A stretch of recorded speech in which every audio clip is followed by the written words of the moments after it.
afternoon to all of you. Good afternoon to those in the European zone time, and good morning to the rest of you, wherever you are. I would like to welcome you to today's webinar online discussion on the European Union's response to COVID-19 pandemic. The event today is organized by the Greek Politics Specialist Group of the Political Studies Association and the Center for Research on Democracy and Law at the University of Macedonia in Greece. Now, before we start with our discussion, let me just briefly say a few words about the Greek Politics Specialist Group. It is an academic group and aims exactly to promote the study of Greek politics, and this is done via research and teaching activities. It also aims at strengthening the ties between the UK and academic and Greek academic communities, and we would like thus to invite you all to engage to our network and follow the activities that include webinars like today's webinar, seminars, training, especially of young researchers, the facilitation of actual research, academic publications, and other related activities. Now, let me turn to our speakers. I'm very happy to introduce to you Dr. Alexandros Kiriakivis. He's a postdoctoral researcher and the head of operations and research at the Center for Research on Democracy and Law at the University of Macedonia. And he has recently also conducted a preliminary study on EU's response to the COVID-19 pandemic within the framework of his collaboration with the Greek Politics Specialist Group. And there has been a result of this preliminary work, preliminary research, and the result has been a publication of a working paper on the titled also EU's response to COVID-19 pandemic, resilience, integration, and recovery. And I suppose that in the next minutes, he will be talking to us exactly about that research he conducted. With us, we also have Stella Ladi, who is a co-convener of the Greek Politics Specialist Group. She's also a senior lecturer at the Queen Mary University of London, and she's also associate professor at Panteion University in Athens. And Stella, Professor Ladi, will be acting as a discussant today. She has worked extensively on European integration and on public policy. One of her recent works has been a special issue that she has edited, a special issue of the Journal of European Integration. And this issue has focused exactly on the way that the European Union has responded to the pandemic. Now, after this short introduction, I would like to go back to our speakers and give the floor to Alexandros. Alexandros, you have 10 to 15 minutes to tell us your views on how the EU responded to COVID-19 and what lessons probably we can learn out of that response, and also lessons or conclusions that might be also helpful for theorizing the European Union integration as well. I don't know, we're going to listen to you. The floor is yours. And excuse me, just before I give you the floor, sorry for this. If any one of you has comments or questions, you may include these questions in the relevant chat section at the Facebook. So we will be able to come back to those questions and any comments at the end of this discussion. So now, Alexandros, indeed, you have the floor. Thank you, Dr. Manoli. I should thank you and Dr. Ladi for this wonderful opportunity to work in the Greek politics specialist group, and also for co-organizing and acting as chair and discussant in this lecture. I should also say to our viewers, as you correctly pointed out, that they can send their questions throughout the lecture and discussion on our Facebook Live as comments. So I have a brief PowerPoint presentation, which I will now share. So as Dr. Manoli said, I will be talking about we will be talking today, I guess, about the EU's response to the COVID-19 pandemic, and especially its impact on the process of integration, and more broadly on how we theorize and how we see integration within the European Union. So let me start briefly with a few introductory remarks. As we pretty much all know by now, the COVID-19 disease, which is caused by the SARS-CoV-2 virus, was declared a pandemic in March 2020. So far, there have been over 100 million cases and over 2.5 million deaths, which is a tragic toll. And a total of 223 countries, basically every country in the world, have been affected so far. It is interesting to also note that the EU, in the beginning of the pandemic, around March and April 2020, the EU had 40% of cases worldwide. So the virus and the pandemic impacted the EU quite early on, and it did so quite substantially. A few things about the nature of the crisis overall. So the restrictive measures that were adopted led to severe economic and social repercussions, because the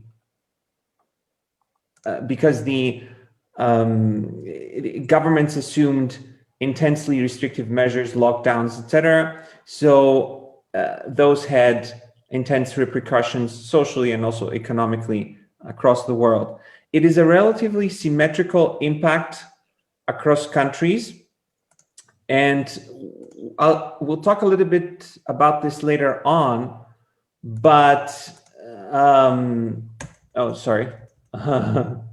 Apologies. When I say symmetrical impact, I mean the impact of the pandemic. The effects of the pandemic on each country, especially within the EU, were a little bit less symmetrical, but the impact itself has been across the board quite symmetrical. In terms of the EU, its GDP is projected to shrink by 3%. The Eurozone's GDP is projected to shrink by 4%, and that's across the board. There are better predictions for some member states and worse predictions for other member states. A brief overview of the existing literature. This is obviously an ongoing situation, both the pandemic overall, but also the EU's response, economic response to the pandemic. But there have been some preliminary contributions. Obviously, this means that the bottleneck is even tighter when it comes to the impact on the EU integration. Some contributions focus on the health aspects of the pandemic and how the EU responded in that sector.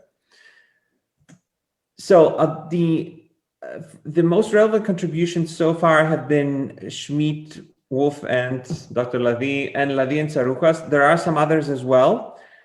What can we take from them? That the EU has been adaptable, but its adaptability during the pandemic varies across different policy areas. What we can say, and we can talk about this later on if you want as well, is that it has shown more adaptability now than it did in the Eurozone crisis.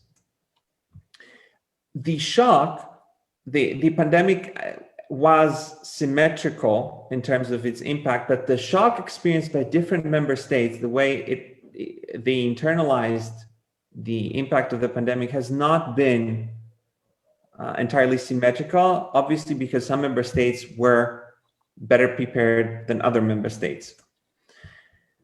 An important point is that it seems, because the last crisis, and I'm talking about the most major one, because there's been another two, the most major one was the Eurozone crisis that was nearly a decade ago.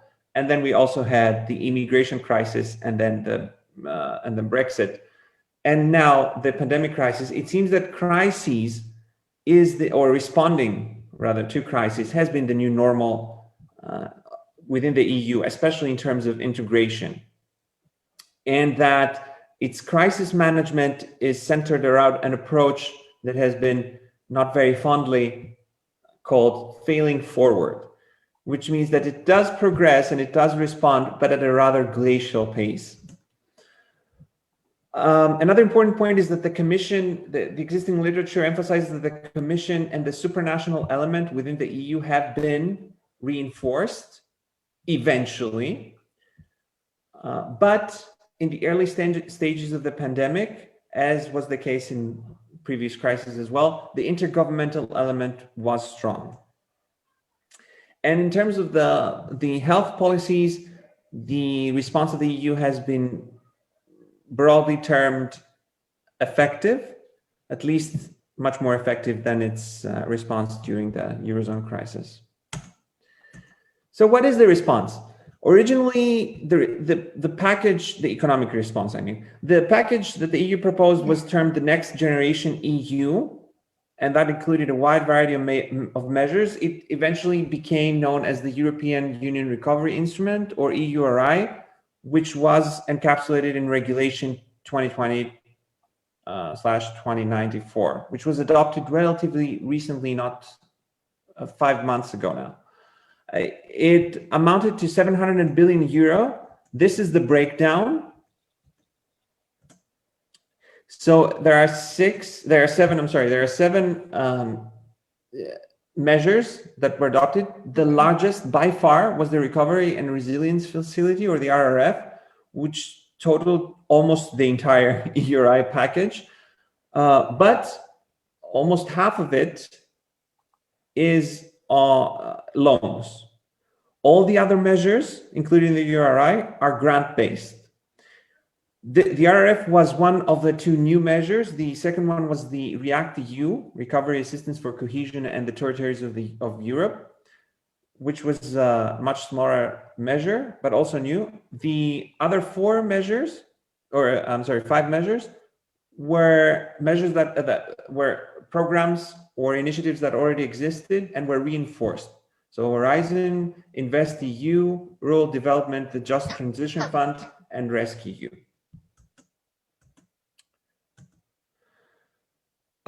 The EU also adopted additional measures beyond the 750 billion EURI.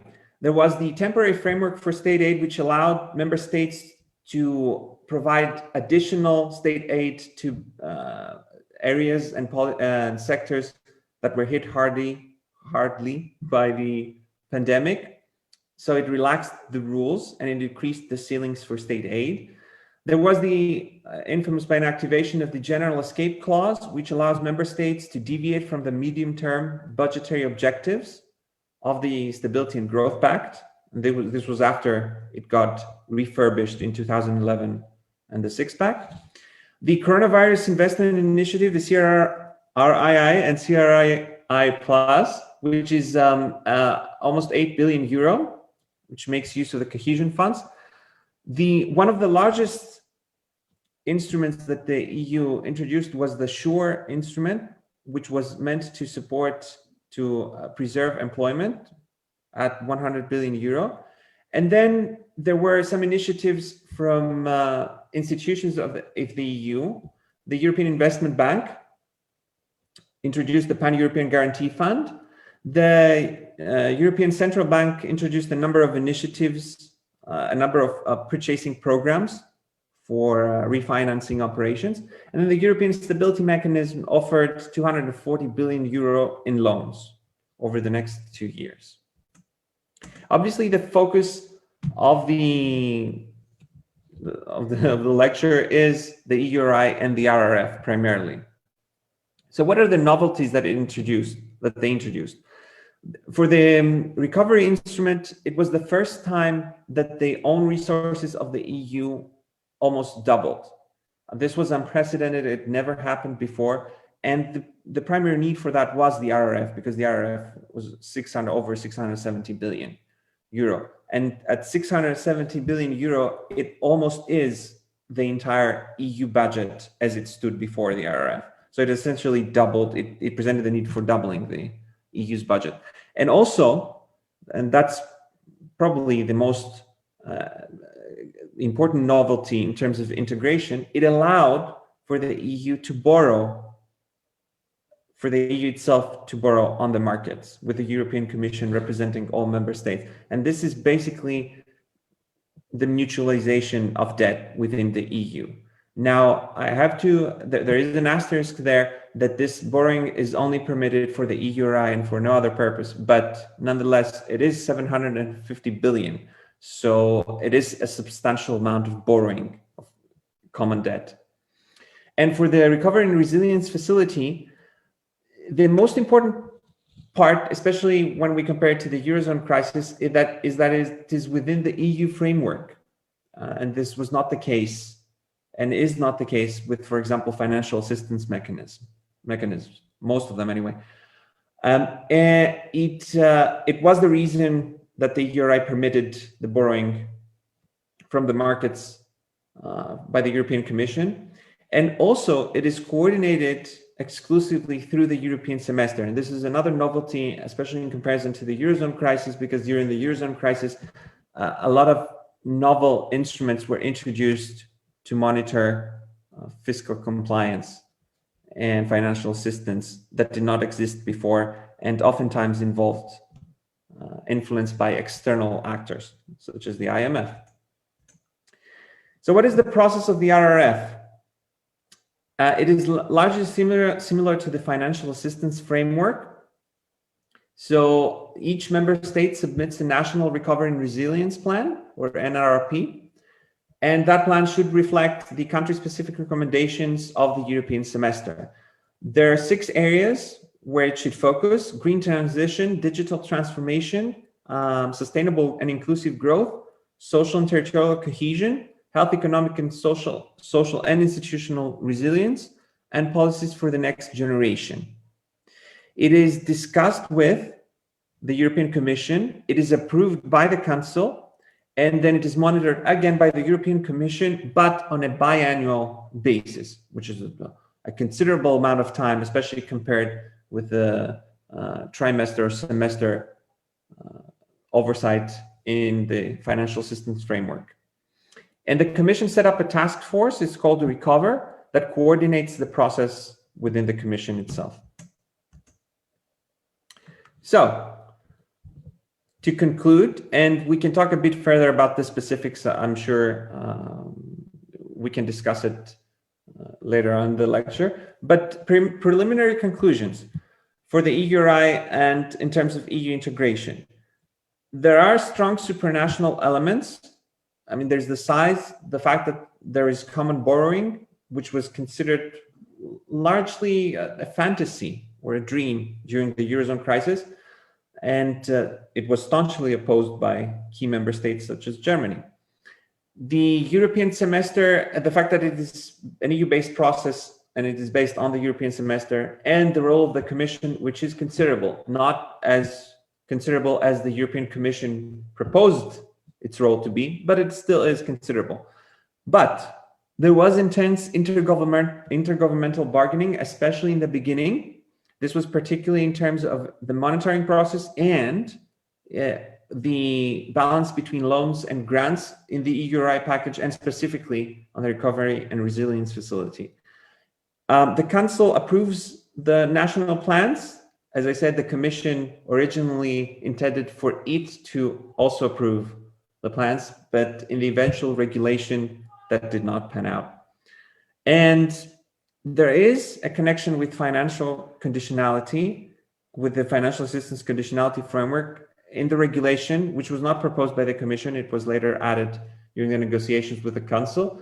If a member state does not abide by its obligation in terms of the 6-pack and the 2-pack, the Council can withhold assistance for the pandemic because of non-compliance with financial assistance provisions.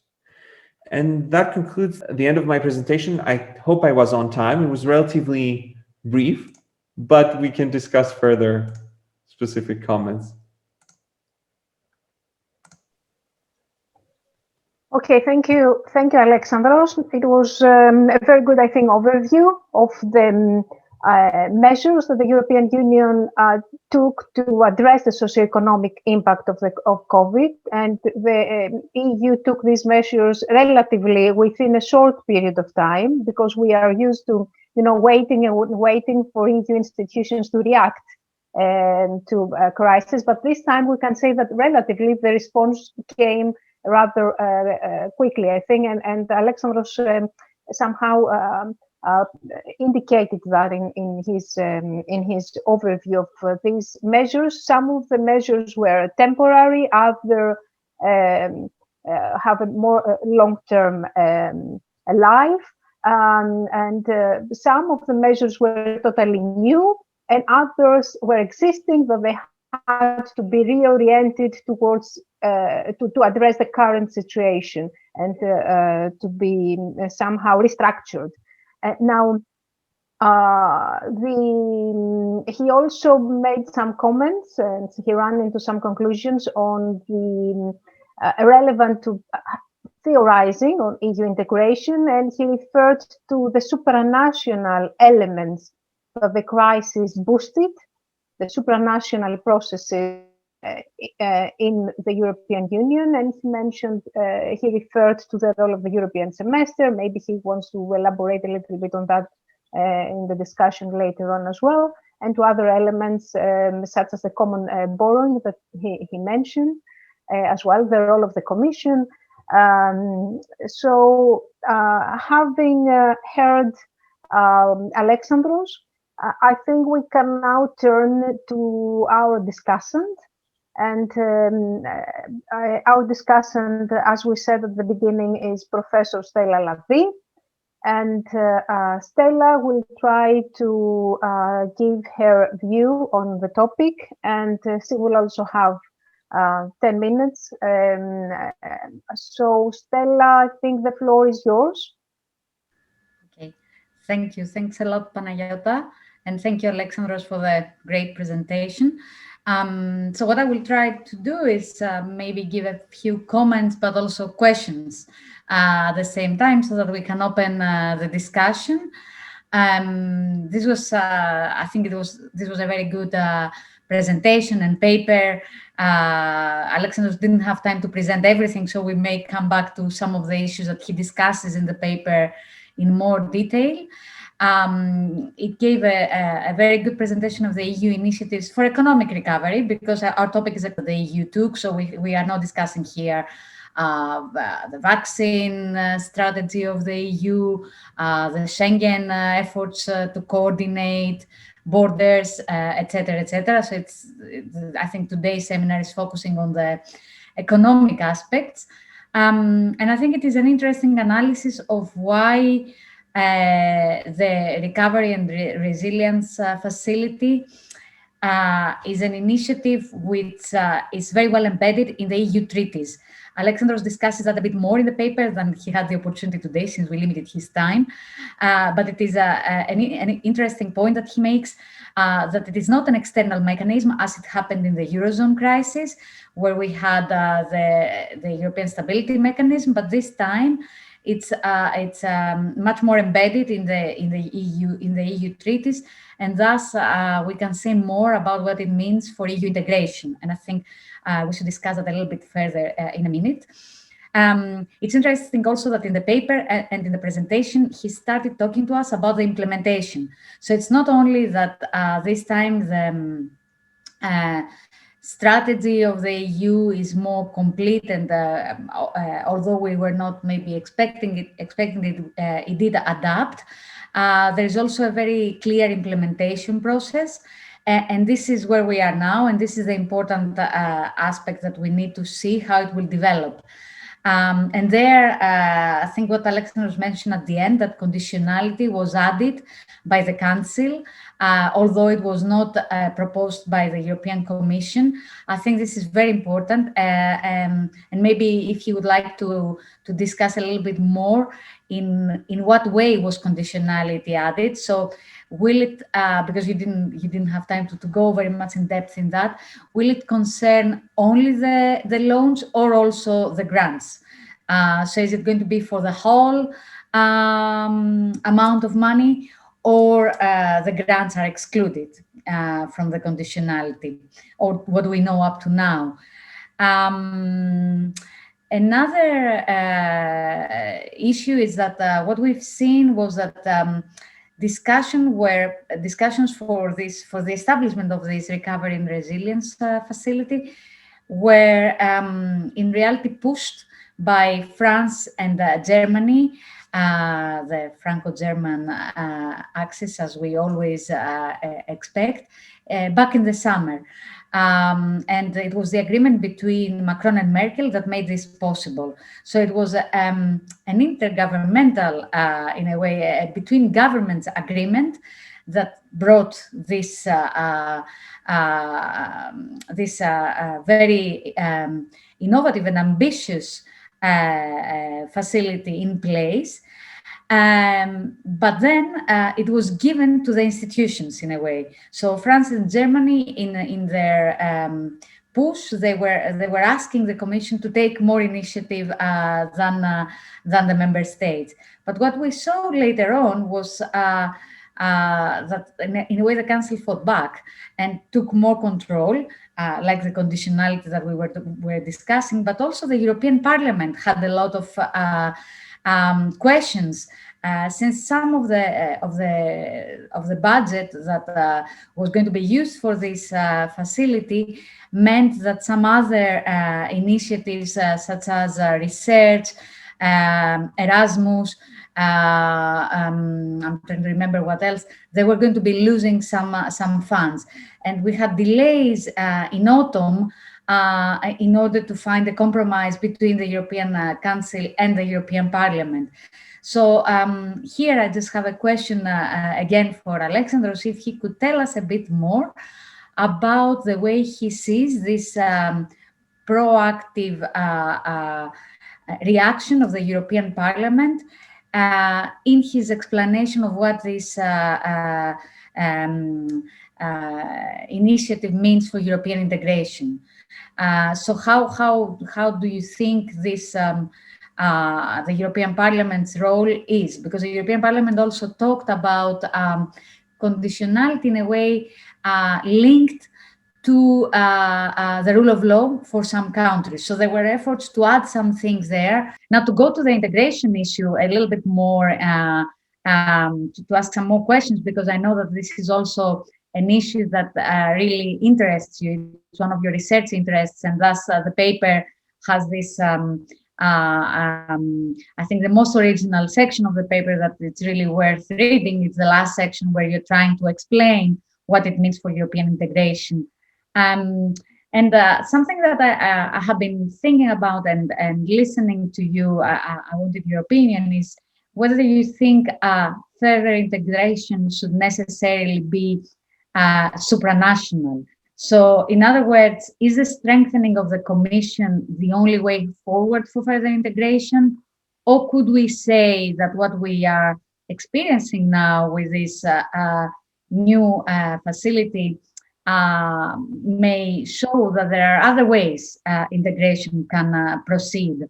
So the fact that maybe the Commission lost some of its power and it went back to the Council, does this necessarily mean that this is not a positive step forward? Because I think the fact that we will have shared borrowing does not change, independently of what happens with the role of the Commission in the implementation. Yeah, so something about that would be interesting to discuss. And also a little bit more on conditionality, in the sense that you say in the paper that it has become even more pertinent now, because it is the national plans need to be approved from the council. And I agree that this is important. The national plans need to be approved. But does this mean that conditionality will be so central? So meaning it's a different thing to approve a plan, and it's a different thing to have conditionality in the way we had it during the Eurozone crisis, which meant that every single tranche had to be approved by the Troika. So this also relates to my first question about conditionality, if you can expand a bit more.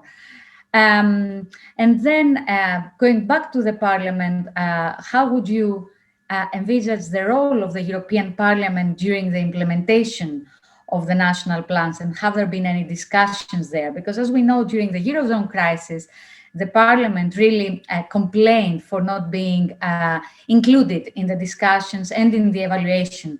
And then a special role was given to the Parliament, and we've seen many very important reports coming out. So would you expect the Parliament to play again a more proactive role here during the implementation, as it did for the approval of the Recovery and Resilience Facility, or not? I guess I'm giving you more questions than comments, but this means that this was a very interesting paper. I could continue with questions about the successful of the implementation of the national plans, and if you think you didn't have the time to discuss the Greek plan, although you do that in the paper. We have heard up to now very positive reactions to the Greek plan. Juncker was the last one to say that the Greek plan is one of the best ones. What would you say? I mean, is this the case? What will happen next? If you can answer all this, of course, then you can write a book about it. So I think I will stop here, and then maybe we can continue discussing. But thank you very much for the great presentation, and I'm sorry we had this short break of communication here. You could hear us. Thanks.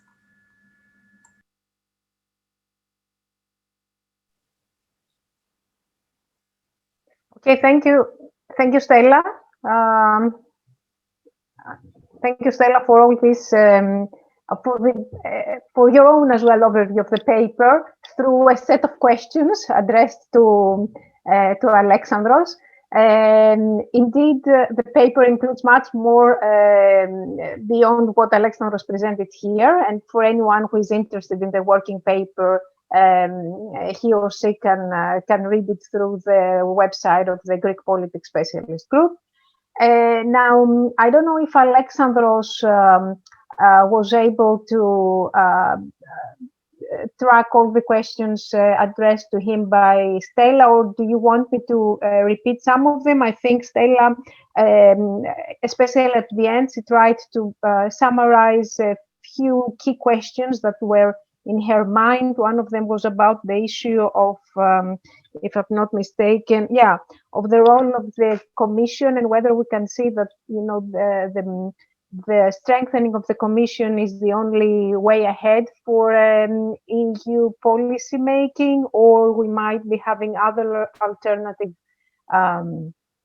other institutions playing a key role, such as the Council, and this might be a good at the end development, or the role of the. I think to this question, I think the role of the European Parliament is also related.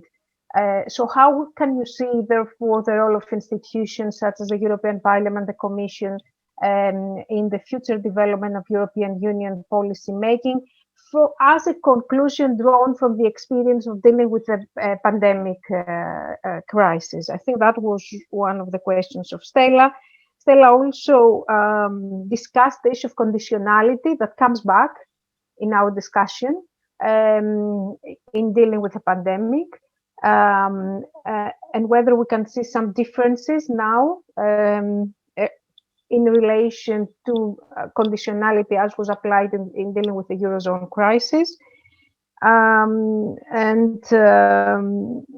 Whether the conditionality is only related to the stage of the approval of the national recovery and resilience plans. These are a few questions that I have for which I have taken note, and they come as a result of Stella's discussion of your paper. I could give you the floor for a few minutes, and then we can come back with some other points to be discussed and some comments from the participants as well.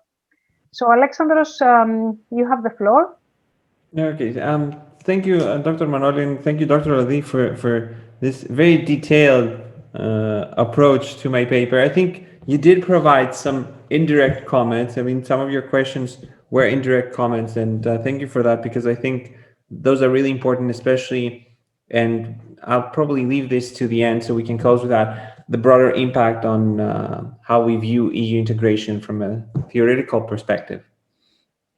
So yes, so the institutional balance, this is a major part.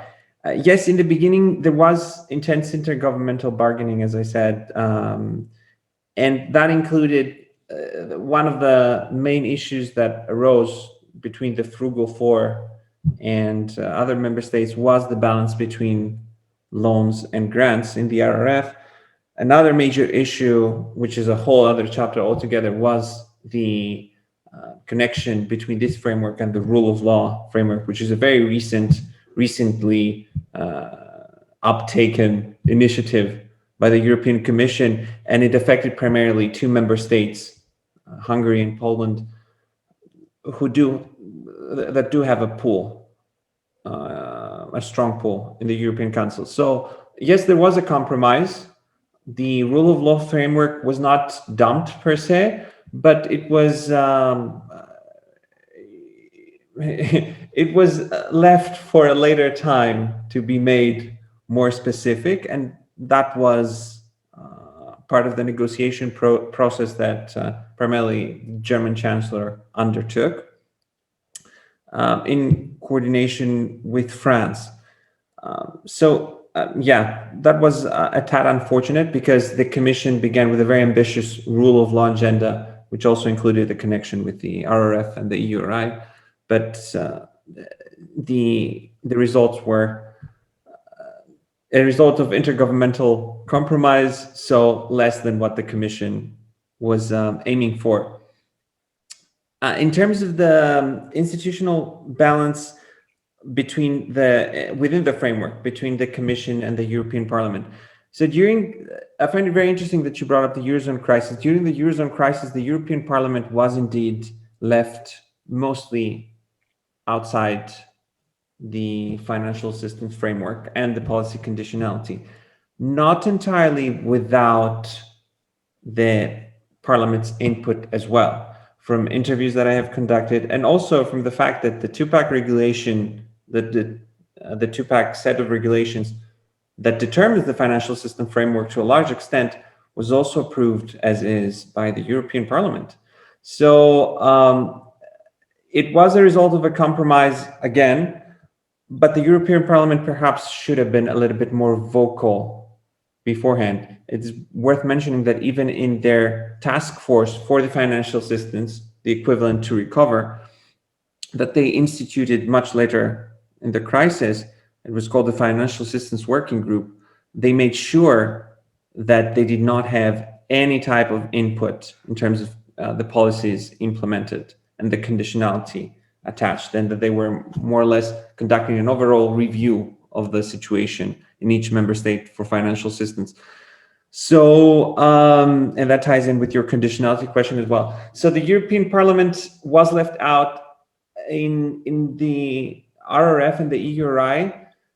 The same provisions exist largely as with the financial assistance framework, so that the European Parliament can call for interviews certain actors and they can monitor the process. So no big improvement there, but in itself, because the framework is within the EU, it is entirely within the EU and avoids to a very large extent the influence by external actors, and this is in terms of the conditionality question, is much more relaxed than the financial systems framework. I mean, the biannual review of the plans is indicative of that. That is just the European Commission is also another fact that contributes to that. The overall framework is not conditional per se, so they have to make the plan and they have to ensure that they deliver on the plan. And this was always existent even before the financial crisis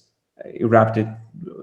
For the Stability and Growth Pact, countries always have to submit plans, but the overall framework is much more relaxed. So there is no conditionality the way we knew it under the financial systems framework. There is no troika. So in that sense, the provisions in terms of the European Parliament are a bit substandard, but because the overall framework is not as invasive in national policy as was financial assistance, which is partly due to, or largely due to the overall symmetrical effect that this has had. It wasn't one or two countries affected. So in that sense, the input of the European Parliament is a little bit better. Indirectly, becomes a little bit more efficient. Obviously, the Commission with the Council went head to head, at least if you read the legal text, the Commission's proposal. I mean, the Council dumped a couple of things the Commission had and added a couple of things that the Commission didn't have that were key. The fact that the Commission, perhaps overambitiously, proposed that it was the only actor that would be involved in the process, discussing, monitoring, and approving all of the plans. You know, that was dumped by the Council. It didn't fly. So the Council still approves. And they also added the connection with the financial assistance framework, that's why I said to a large extent, conditionality was left out, but not entirely. There aren't any countries left in financial assistance, but there are countries, and there will be for years to come, that are in post-program surveillance, which is to a large extent the same process. So if we imagine a scenario where a country like Greece or, I don't know, Ireland does not agree with the institutions in terms of its post-program surveillance, then yes, conditionality will become pertinent. And, you know, some people would say this is an outlandish scenario, but it is worth bearing in mind that the clause included in the Greek memorandums in terms of the stalling payments of Greece to the IMF, and the fact that the then EFSF could make the entire amount repayable immediately, although it was largely seen as boilerplate, partly due to political developments here in Greece, it became very much a reality, and the EFSF was brought to that point with Greece that it had to decide. So, the Greek plan. Greece demonstrated, and I didn't have time to elaborate on that in the presentation, but I do on the paper. Greece was very impressive. It was the second country to issue a detailed outline of its plan. And I mean detailed, it's about 60 pages long. And the first one that at least was able to be found through research was France. And they had a 5-page document.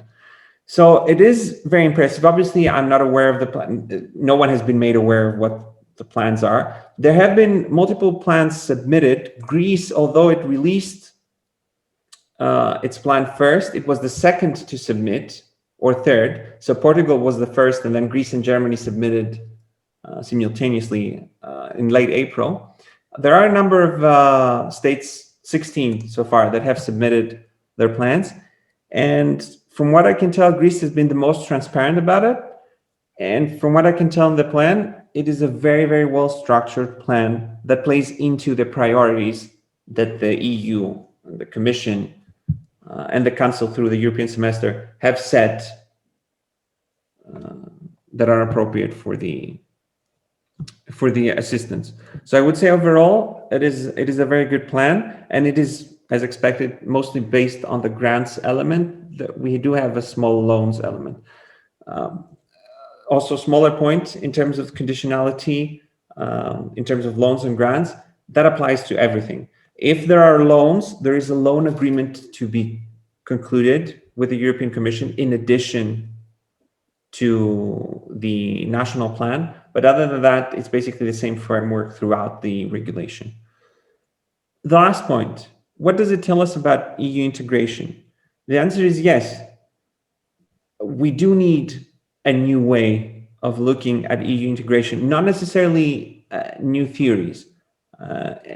And I mean, the intergovernmentalism and neo-functionalism or supranationalism, whatever you want to call it, do remain, in my opinion, pertinent. But ever increasingly so, especially after the Eurozone crisis, they're used in a combined manner. There is always intense intergovernmental bargaining followed by supranational elements, or sometimes coexisting with supranational elements at the same time. So the Commission is empowered, but also the Council is empowered at the same time. And I don't think that's something that that either of the two theories had as a presupposition. So yes, we do need a new way to think about EU integration, perhaps a non-exclusive way in terms of the two theories, but it does appear to be problematic, and relatively new refinements of these theories do demonstrate that this needs to be accounted for, that there is a combination always of the two. I hope I didn't take too much of the time, and I hope I answered pretty much everything. But Dr. Manoli can, and you, Dr. Ladi, can tell me if there are any additional things to answer.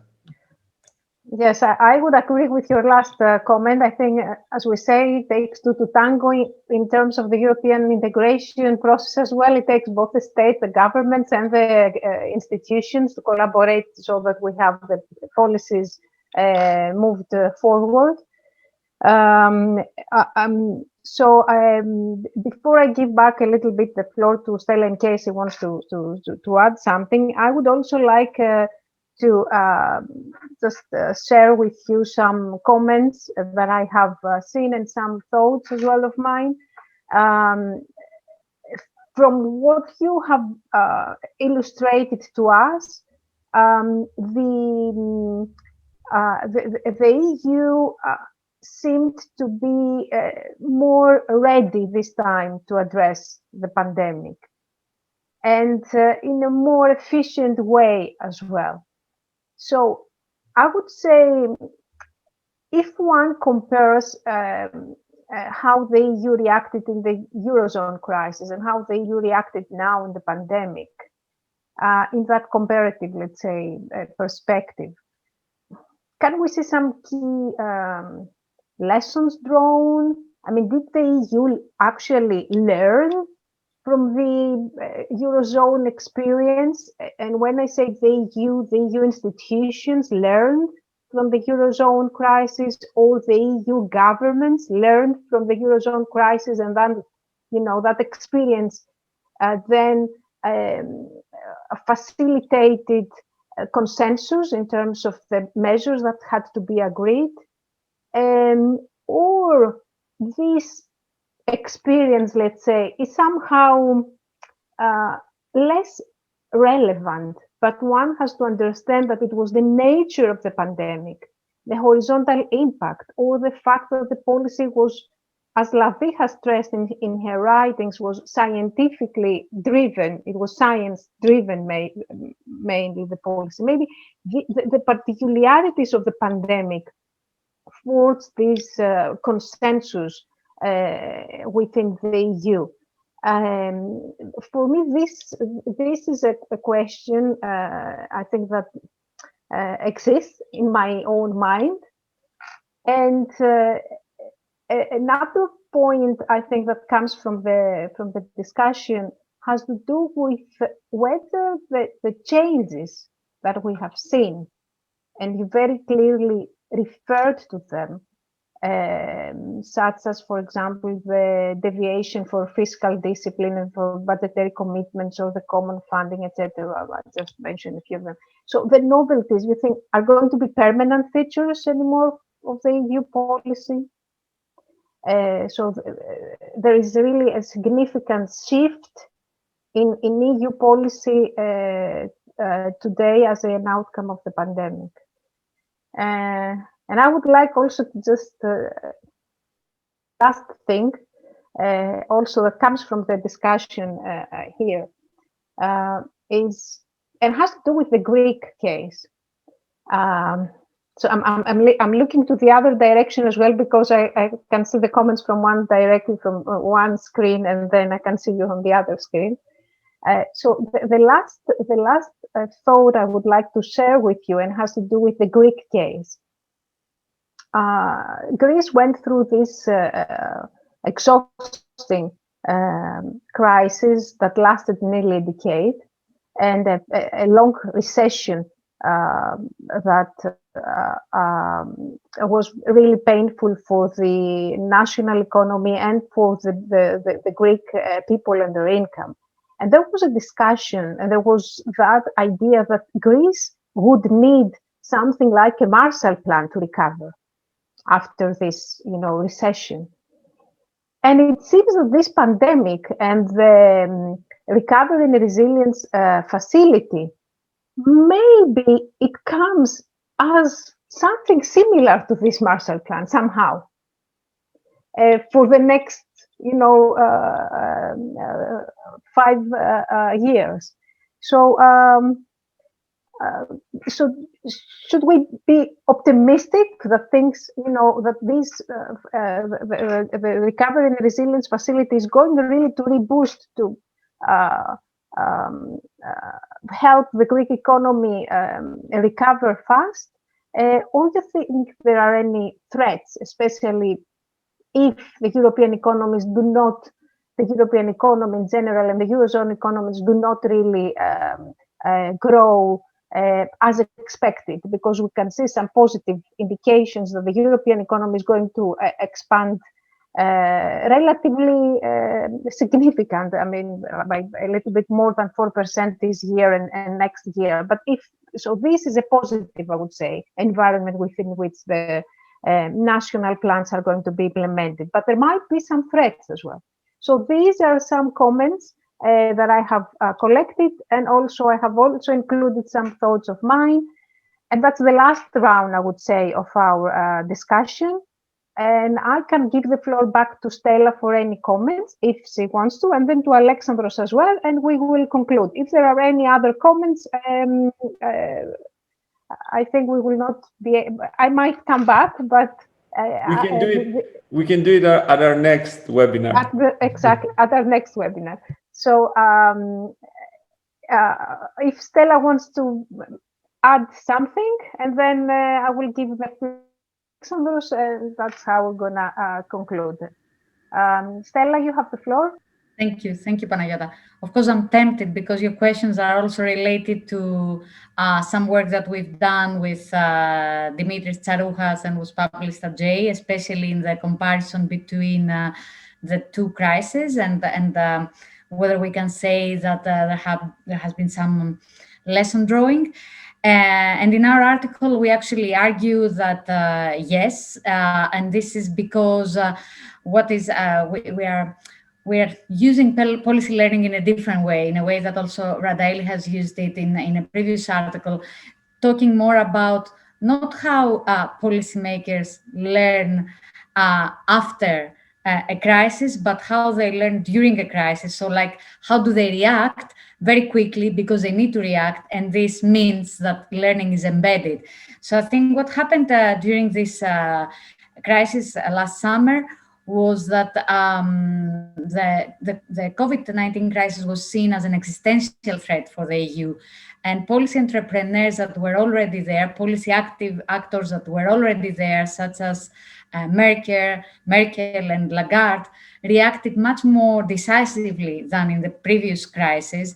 And of course, Macron was very keen to see something very positive coming out of this crisis. So we had much quicker reaction, both because of the mistakes and what we have learned from the Eurozone crisis, but also because the COVID-19 crisis was seen as so important that if there was no reaction, that could even lead to disintegration, and we could see what we've seen with the UK happening also in other countries. So Brexit happening at the same time, in a way, reinforced this cooperation. And at practical terms, the fact that the UK was not there probably enabled more ambitious decisions to take place.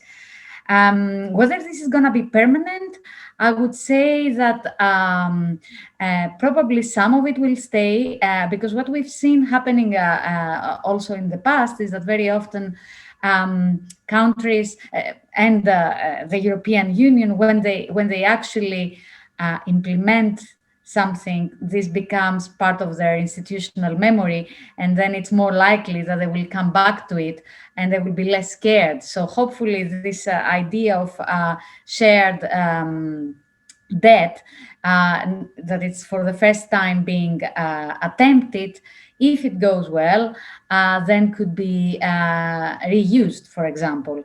And for Greece, and your comment about Greece, which was really to the point, is this a new Marshall Plan kind of thing? We could be optimistic in a way that at the moment we have a good plan, we have a government that is keen to implement, but at the same time, we've seen in the past many times structural funds not being absorbed, although the plans were good. So there are many challenges ahead. And also, I think that the biggest challenge probably is what we don't know, which is what will be left from this COVID-19 crisis. So what kind of restructuring is taking place now globally? It's still not clear. We have been talking about the digital economy, the fourth industrial revolution, but I think a lot of this has been reinforced because of the COVID-19. And we really don't know how demanding the new environment will be, and whether these plans and the money that will be coming in will be enough, since we were behind in many issues. Of course, many steps have been taken, like with GovGR, this digital transformation of the public sector, but will it be enough? We won't be able to say that for a while, but certainly we are in a very good position, and I think it's the best position we could have been, given the uncertainties in the situation. And maybe I said too much and I answered, and maybe I took some of the answers from Alexandros, but it was the questions and the way Panagiota summarized it really made me want to say a bit more. So sorry, Alexandros, if I said more than I should have done. No, we're discussing, we're conversing. That's the whole point. Yeah. Okay, nice. So Alexandros, what do you think? Very briefly, I mean, overall, I would agree with most of the things that you raised and Dr. Ladi very aptly contributed to. Starting from the last part, yes, Greece is probably in the best position it could be. It started the Eurozone crisis way behind. So, it wasn't, that fact wasn't the sole contributing factor, but it made the recovery much harder than compared to other member states. That being said, absorption of structural funds has throughout the decade been improved considerably. Is it a new Marshall Plan?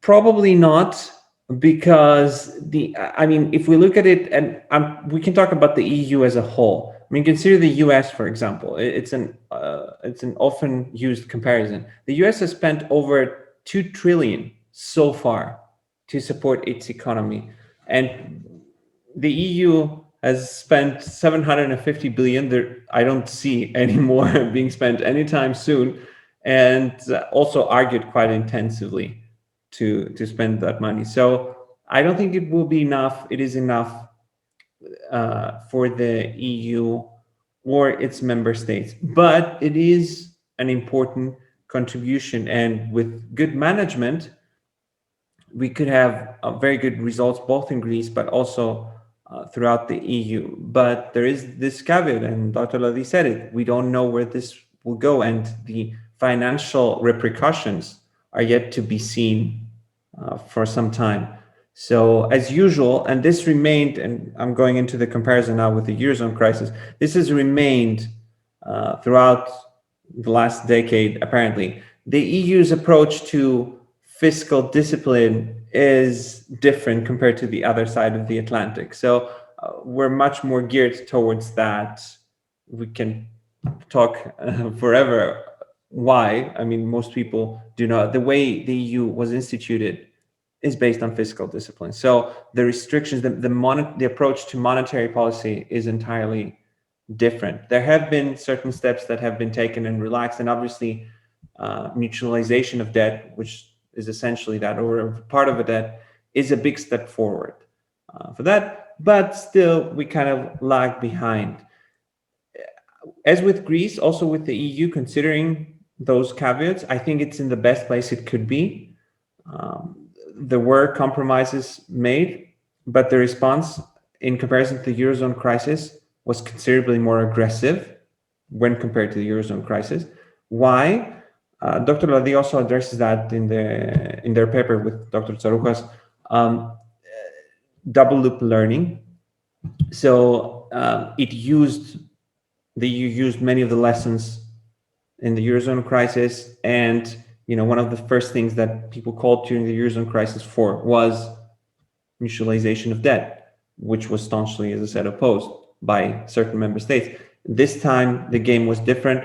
I don't know if if Brexit played as a substantial role as is often thought. Definitely the UK was always on the conservative and less EU side, but I think the comparison and the much more symmetrical nature of the crisis, which was a result, as Dr. Ladi said, of its scientific.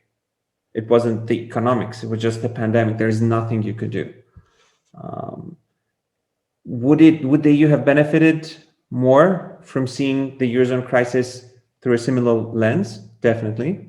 But as is the case, I think the approach is much better because of that. And finally, will the changes remain? As Dr. Ladi said, some probably will. I mean, you see the European semester, which began as fiscal oversight, basically, that was it. It has expanded in social policy. It has expanded now on the recovery and resilience facility. So some things remain. Mutualization of debt was also, the borrowing was also a tremendous step. I don't think it will remain per se for some time to come, but the fact that it was done, because it was almost a taboo issue in the EU, the fact that it was done, as Dr. Ladi said, does benefit assumption of similar initiatives in the future. So it was a threshold that was crossed. I don't know if we're going to cross it again anytime soon, but once it is crossed, you can more easily go down that path. That's basically, I think, everything. Okay, thank you, Alexandros, for sharing your thoughts with us as well. Just a brief comment from my side. I think when we talk about the EU response and we compare it to other actors such as the US, etc., I think we should also keep in mind not only the quantitative element, the amount of money that the European Union has allocated through especially the Recovery and Resilience Facility, but we should always keep in mind the redirection of existing funds, so this adds to the quantitative element. There is, however, also a qualitative element, and the EU has an existing and established network of social policy that does not exist in other cases. So there is a quantitative difference between the EU, I would say, response, an ability to respond to this type of health-related crisis. And I think this has been an element of strength for the EU, that this time that crisis was not just a financial crisis, it was a crisis that would require a response that would have this social as well policy element. And there the EU had an advantage, I would say, compared to other actors. That's a brief thought that came as a result of what especially Alexandros stressed in his last comments. Now, as a conclusion, I would also like to repeat what both Alexandros and Stella said with regard to the Greek experience. And I think that most of our audience comes from Greece, so they are interested into that. I think you said that the challenge is ahead, the plan is good. It has received all these positive reactions.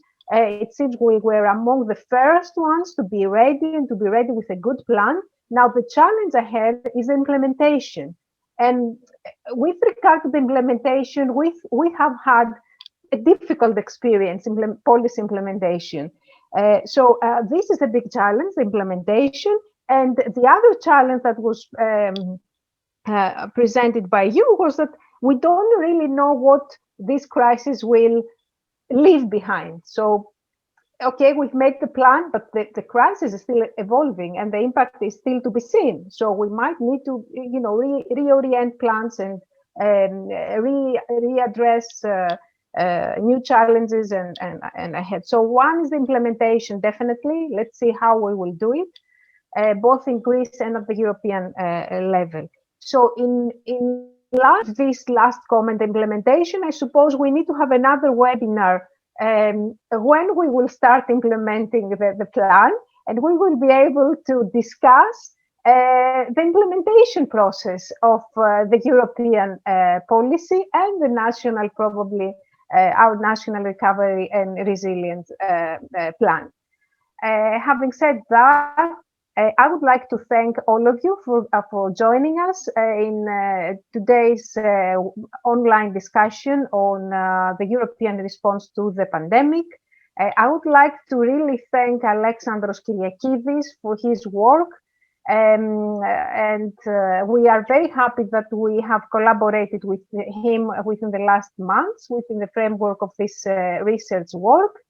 I would like once more to thank Stella Ladi, who is one of the pillars of the Greek politics specialist group. And we are very happy to have her with us discussing Alexandros' paper. Please follow our activities through our website of the Greek Politics Specialist Group. Of course, the event is organized as well with the Center on Research on Democracy and Law at the University of Macedonia, where Kyriakidis is doing his postdoctoral fellowship. Thank you again for being with us. See you in the next online seminar. Thank you, Alexandros and Stella. Thank you very much to both.